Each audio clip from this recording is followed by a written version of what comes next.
Captain James Cook was a British explorer, navigator, cartographer, and captain in the Royal Navy, whose three major voyages of exploration between 1768 and 1779 greatly expanded European knowledge of the Pacific region. His detailed maps, scientific observations, and interactions with indigenous people left a profound impact on geography, ethnography, and natural history. He left an indelible mark on the region, and in the end, it killed him. Learn more about Captain Cook, his voyages, and how his impact can still be felt in the world today on this episode of Everything Everywhere Daily.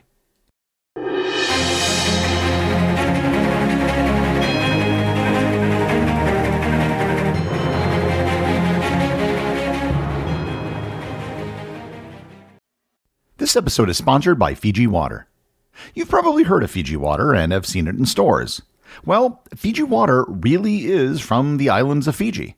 Drop by drop, Fiji Water is filtered through volcanic rock, 1,600 miles away from the nearest continent and all its pollution, protected and preserved naturally from external elements. In this process, it collects a unique profile of electrolytes and minerals, resulting in more than double the electrolytes as the other top two premium bottled water brands, giving Fiji Water its smooth taste. Fiji Water's electrolytes are 100% natural, and this water even has a perfectly balanced pH of 7.7. I've recently been trying to reduce my consumption of diet soda, and I found Fiji Water to be a great alternative. Visit your local retailer to pick up some Fiji Water today for your next backyard party, beach day, hike, or even your home office. Fiji Water is Earth's finest water. This episode is sponsored by Mint Mobile. There are numerous subscriptions that you pay for every month. If you want to reduce your monthly spending, your only option is usually to cancel and go without. But in case of your phone, you can significantly reduce your costs while still enjoying almost the exact same service by switching to Mint Mobile. With plans starting at just $15 a month, Mint Mobile gives you premium wireless service on the nation's largest 5G network.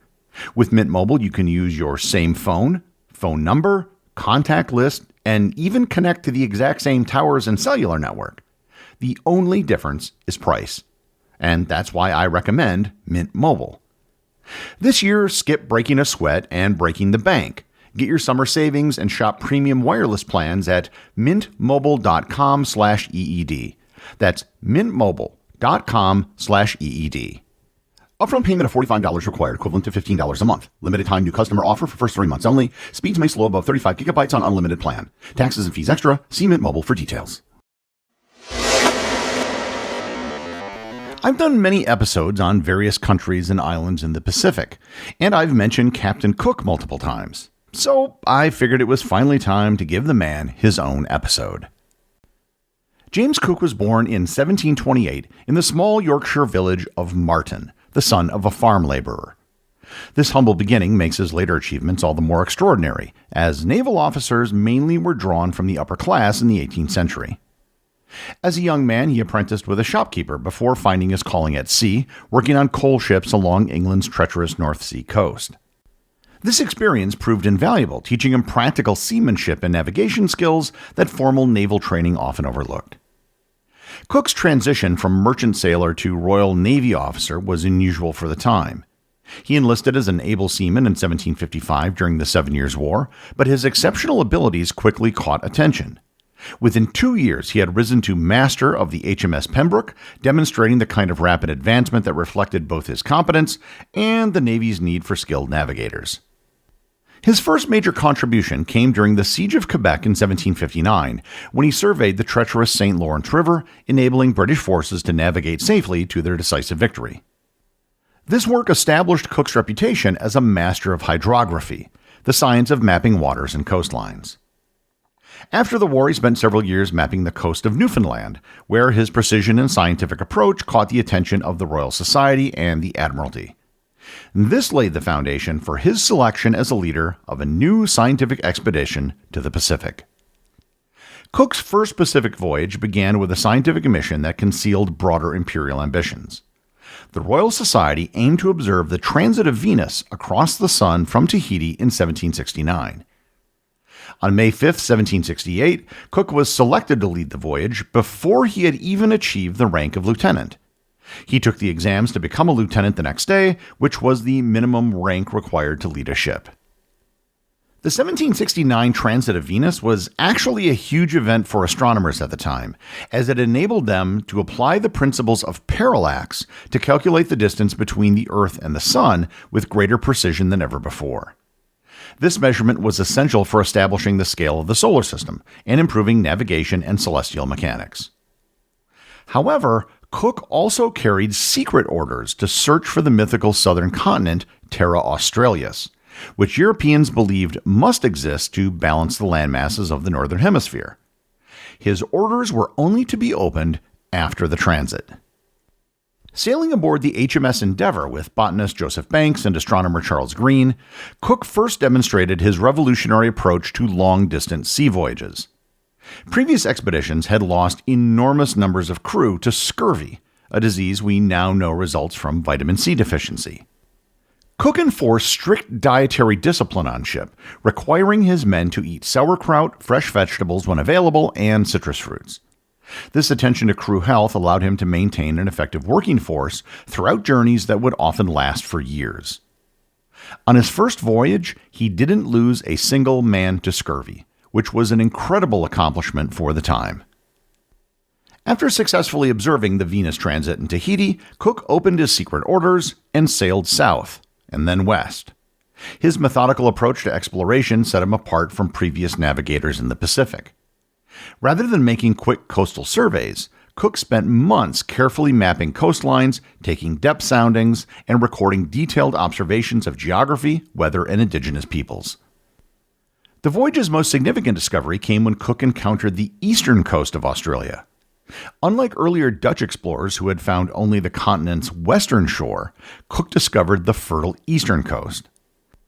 At Botany Bay, the ship's botanist Joseph Banks collected unprecedented botanical specimens, while Cook claimed the entire eastern coastline for Britain, and he called it New South Wales.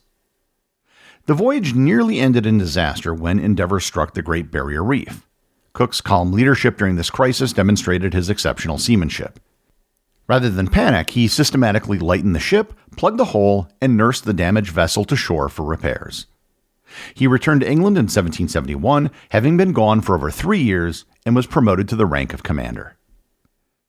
Cook's second voyage represented perhaps the greatest feat of ocean navigation in human history. His mission was to definitively settle the question of Terra Australis by sailing as far south as possible and systematically searching the southern Pacific Ocean. Terra Australis was not the modern-day continent of Australia, which was known as New Holland at the time. The word Australia was later applied to it in the 19th century. Commanding the HMS Resolution, and accompanied by the HMS Adventure under the command of Tobias Furneaux, Cook became the first navigator in history to cross the Antarctic Circle. He pushed further south than any human had ever ventured, reaching 71 degrees 10 minutes south before impenetrable ice forced him back. Through this systematic exploration, Cook proved that no habitable southern continent existed in the Pacific, finally laying to rest a geographical myth that had persisted since ancient times. But it should be noted that Cook never laid eyes on the actual continent of Antarctica.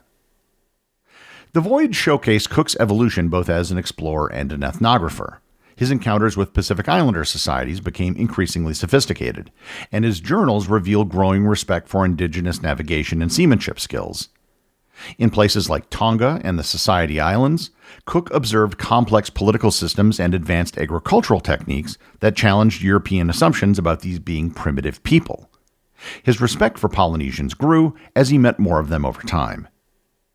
His voyages were not designed to be ones of conquest, and he was given explicit instructions to conduct himself peacefully with local people and use violence only as a last resort. The voyage also demonstrated Cook's growing expertise in Pacific navigation. He rediscovered numerous islands found by earlier Spanish explorers, but his precise mapping and detailed descriptions made them accessible for future navigators. He returned home to England from his second voyage on July 30th, 1775, having been at sea for another 3 years. After his return, he was finally elevated to the rank of captain in the Royal Navy. He was also honored for his achievements in navigation and the prevention of scurvy. He wrote a paper on his techniques for the prevention of scurvy at sea in 1775, and for this he was made a member of the Royal Society and was awarded the prestigious Copley Gold Medal for his accomplishments. On his second voyage, he also brought with him a copy of John Harrison's H4 chronometer, which he was able to use to determine longitude accurately. Cook praised the device as it was what allowed him to create such accurate maps. Cook's final voyage, which began in 1776, tackled one of navigation's greatest challenges: finding a northwest passage connecting the Atlantic and Pacific through Arctic waters above North America. This route, if it existed, would revolutionize global trade by providing a shortcut between Europe and Asia. Sailing north from the Pacific side, Cook systematically mapped the North American coast from Oregon to Alaska. His charts of the region remained the standard for decades, demonstrating his unparalleled skill in coastal surveying. He penetrated the Bering Strait and pushed into the Arctic Ocean until ice blocked his further progress, proving that any northern passage would be impractical for regular navigation. The voyage's tragic conclusion came during a return visit to Hawaii, which Cook had discovered and named the Sandwich Islands during his northward journey. After initially being welcomed by the Hawaiians at Kealalekua Bay, where his arrival coincided with the Makahiki Festival honoring the god Lono, relations between Cook's crew and the islanders deteriorated. When the Resolution sustained damage and returned to the bay shortly after leaving, tensions had already begun to rise. The situation escalated when a small British boat was stolen by the Hawaiians, likely as retaliation for previous thefts and mounting resentment. In response, Cook attempted to kidnap the ruling chief of the island of Hawaii, intending to hold him hostage until the stolen property was returned. And this act was perceived as a grave insult and provocation. As Cook tried to lead the chief away, a large crowd gathered, and violence erupted on the beach. During the confrontation, Cook was struck in the head and stabbed to death by Hawaiian warriors on February 14, 1779. His death marked the end of an era in Pacific exploration, but his crew continued his work, completing the voyage under the command of Captain Charles Clerk. Today, there's a monument on the Big Island of Hawaii near the spot where Cook was killed. I've actually visited it, and it's not easy to get to, but it is accessible if you know where it is and are willing to make the hike. The legacy of Captain James Cook can be seen all over the Pacific. Several landmarks around the world bear Captain Cook's name, reflecting the wide reach of his explorations. In New Zealand, the Cook Strait separates the North and South Islands, and the country's highest mountain, Mount Cook, is also named after him. The Cook Islands in the South Pacific were named in his memory, even though he only visited some of the islands that now bear the collective name. In Alaska, the Cook Inlet near Anchorage marks the area that he explored while searching for the Northwest Passage. On Canada's west coast, Cape Cook on Vancouver Island commemorates his surveys in the Pacific Northwest. And in Australia, James Cook University in Queensland honors his charting of the continent's eastern coastline. As a navigator and a seaman, his accomplishments placed him in the highest esteem in the British Navy. He was one of the best marine cartographers in history at that point. His insistence on crew hygiene, serving fresh food whenever possible, and administering specific dietary supplements dramatically reduced death rates from scurvy on long voyages. And this breakthrough made extended Pacific exploration feasible for the first time. The botanists aboard his ships on his 3 voyages identified over 2,000 species of plants that hadn't been known to Europeans before. His impact on the Pacific region itself is mixed. While Cook's voyages were not intended to be violent or confrontational, such events did happen. 45 indigenous people were killed across the 3 voyages, and he lost 15 of his crew and his own life to native people in conflicts. He unknowingly spread diseases to many islands that had either little or no contact with Europeans beforehand. And while his journeys were not intended to colonize, the exploration and navigational maps from his voyages ultimately led to the colonization of almost every island in the region decades later.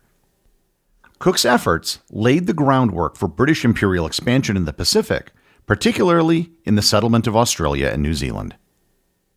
But what can't be denied is that the voyages of Captain James Cook have had a lasting legacy in the Pacific.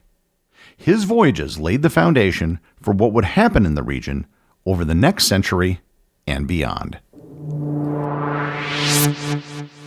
The executive producer of Everything Everywhere Daily is Charles Daniel. The associate producers are Austin Oetken and Cameron Kieffer.